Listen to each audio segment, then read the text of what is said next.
Whether done subtly or essentially as a giant blinking sign, there's nothing wrong with a sequel bait if it's exciting. Investing in a universe is a lot easier when you know there's more to do, more to see, and new games coming that will cover the ground previously hinted at. However, all too often we are baited into sequels and waste our excitement on things that ultimately bear no fruit. Because I'm Si for WhatCulture.com, and these are 10 video game sequel baits that went nowhere. Number 10. Master Chief without Cortana, Halo 4. The prevailing plot point of the Halo series has been the partnership between Master Chief and Cortana. Halo 3 really hammered home the concept of rampancy, the idea that after around 7 years of function, AI in the Halo universe essentially thinks itself to death, which is basically as metal as anything AI has ever done. Throughout Halo 4, Master Chief is obsessed with getting off of the planet Requiem and back to Earth, not for his benefit, but to return Cortana to her creator Dr. Halsey in hopes of prolonging her life. The game ends with Cortana's heroic self-sacrifice, toppling an ancient alien god too powerful for the Chief to deal with on his own. The final cutscenes are heartbreaking as the usually stoic Chief contemplates his own humanity and morality in the wake of her death. The setup for Halo 5 was delicious. Amongst anything else, we might finally see Chief evolve as a character now that his partner is gone for good. Except Halo 5 took the coward's way out, and Master Chief's story is entirely about following the ghost of Cortana that has ascended into a Forerunner afterlife, and in the most contrived and generic way possible, is set up as a villain. Talk about turning a great thing into a franchise-tanking turd. Number 9. Gates to the World of Darkness, Alone in the Dark, The New Nightmare. With all three Alone in the Dark titles before it taking place in the 1920s, The New Nightmare was an at-the-time modern reboot. On top of reinventing the character of Edward Carnby, it also introduced Christopher Lamb. He's your X-Files style smoking man bad guy, sitting behind a desk, pulling strings and not getting directly involved. However, it's very clear that the developers are setting him up to be something grander in the series. Players explore Shadow Island, collecting stone tablets. At the story's end, the island is destroyed and the gate to the world of darkness on it goes with it. The problem is, there's a scene late into the game where Lamb's assistant Frederick Johnson admits his part in the evil schemes and reveals that Lamb knows the whereabouts of at least 2 more gates to the world of darkness and has the MacGuffins to use them. What Lamb was planning we'll never know, as despite being a surprisingly solid survival horror title, the game never got any sequels. Instead, Alone in the Dark was rebooted yet again in 2008. There is actually a 2002 comic book that was designed to at least carry on the New Nightmare's plot somewhat, but even that got cancelled after just one issue. Number 8. A World of Chaos, DMC Devil May Cry.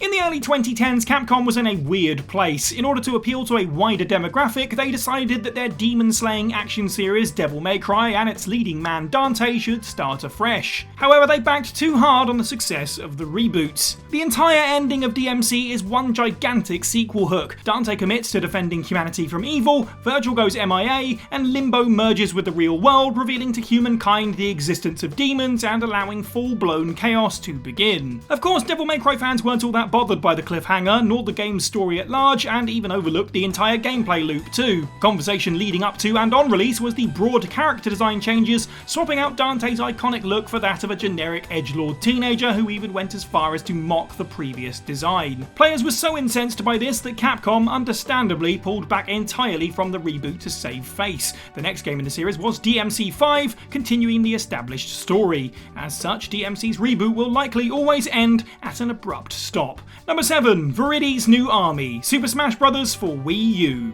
In 1986, Nintendo released challenging platform adventure Kid Icarus, starring the cherub-like Angel Pit as he climbed his way to Skyworld. The title got a Game Boy sequel outside of Japan and then went largely dormant, which in its own way made it perfect for nostalgic party fighter Super Smash Bros. Starting in 2008's Brawl, Pit became a playable character. With a 20-year absence, he needed a modern redesign, and Smash director Masahiro Sakurai clearly loved doing this enough that he followed the game with a rare non-Smash, non-Kirby title called Kid Icarus Uprising. It brought the character and his world back to life in a brand new style for the Nintendo 3DS. The tease for a follow-up, strangely appropriately, doesn't occur in this game so much as it does the Wii U edition of Smash Bros. Here it's possible to trigger conversations on the Kid Icarus stage between the game's cast. In one, Goddess of Nature Viridi reveals that she has been amassing her forces and even recruited Pit's dark doppelganger who is looking for a rematch. It's cute and fans couldn't help but get excited at the tease. Sadly, the franchise has gone back to sleep since 2012 and remains that way.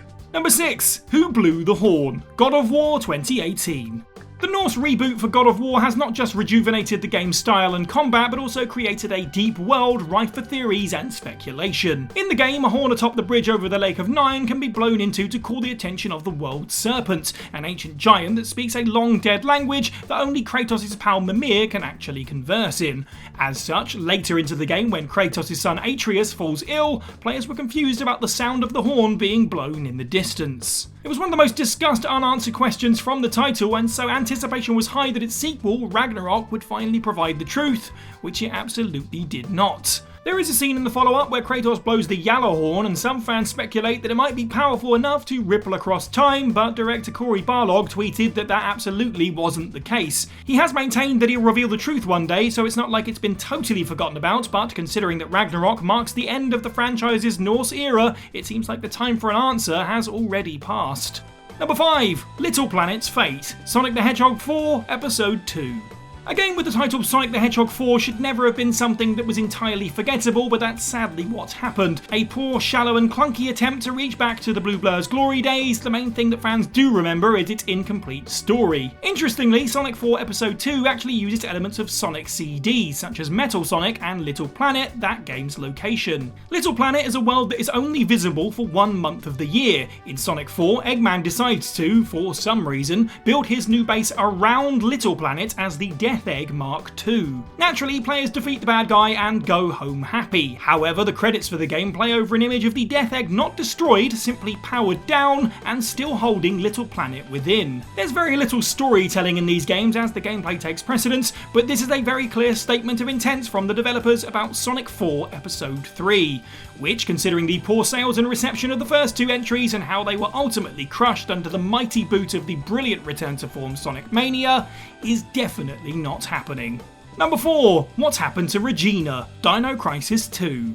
Putting dinosaurs into the core philosophies of survival horror was a pretty clever move by Capcom, but don't sleep on Dino Crisis' sequel. It's an awesome arcade-style action romp, but it just so happens to have a terrible cliffhanger ending. Trying to explain the plot of Dino Crisis 2 in its entirety is an effort in patience and some kind of degree, I'm sure, but suffice to say it's a convoluted time travel story with a big twist ending. As it closes, the game's 2 protagonists go their separate ways as a lab falls down around them. Dylan is implied to be travelling to the future, and this is somewhat handled by the spin-off game Dino Stalker. On the other hand, series mainstay and original protagonist Regina leaves the collapsing facility to find a way to save Dylan and his daughter from the future Paula, and walks out of the franchise forever. It's not like Dino Crisis ended there, it had another installment. However, Capcom clearly wanted a fresh slate because the game not only doesn't feature Regina or the time travel headache of a story, DC3 in fact jumps another shark and goes to space and features a rampant AI. However, Dino Crisis 3 was so bad that the series went extinct shortly thereafter,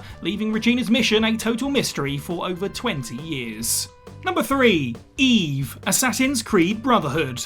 On the one hand, almost every entry in the Assassin's Creed franchise is a great game to turn your brain off to and just enjoy scaling architecture and making stealthy kills. However, the series also has a complex lore that rewards players who are looking for something to invest their minds into. Sort of. As the franchise went along and got bloated fast, it seemed that Ubisoft trimmed the fat as it went along. Case in point, Subject 16's first appearance. Subject 16 was a character introduced in Assassin's Creed Brotherhood who, like Desmond, was part of the Animus Project. Upon his discovery that he was related to Adam and Eve, yes, the actual Adam and Eve, he demands that Desmond find Eve, implying her existence has major implications on the series' future. However, in the follow-up game Revelations, meeting Eve is swapped out for the Apple of Eden, an object rather than a person, and we all just pretended that's what he said the first time. Ultimately, you can argue that they just swapped one goal out for another, but it's a pretty big change, considering that Eve is an actual character, first shown in Assassin's Creed 2 and mentioned in several entries thereafter. She must still be out there and part of the lore. Who knows if we'll ever find Eve. Number 2. The other Pikmin types. Pikmin.